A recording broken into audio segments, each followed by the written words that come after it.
Hey guys, this is part 2 of wine labels. So the information that you will find on a wine label is regulated, so it has to contain certain information.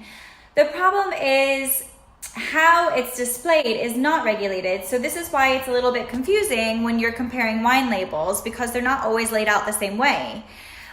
New World, for example, is a little bit more straightforward and in English. But Old World is quite traditional and not as straightforward. So it's important to be able to understand how to read it. But before we get into New World and Old World, I wanted to share with you the 3 types of wine labels you should see in the store.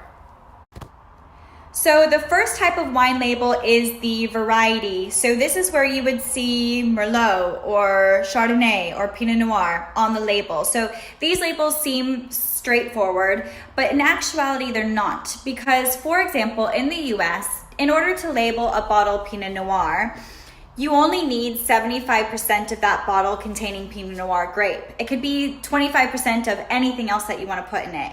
Same with Europe, except with Europe it's 85% of Pinot Noir. So if you are looking for something that's 100%, you need to do a little digging because it's not necessarily on the label.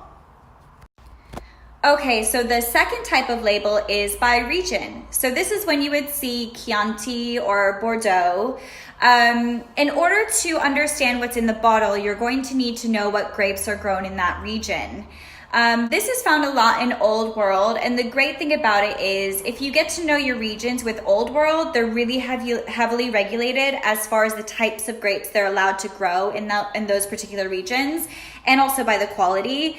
So if you get to know the region's grapes, you will most likely know what's in that bottle, and that should help with the regional type of wine label. Okay, so then we have our third type of wine label, which is kind of a mixed bag. So this wine label can display a producer or a brand name. These are the most unclear because they actually are a blend that the producer has made up. So these can be either really great wines or not so great wines.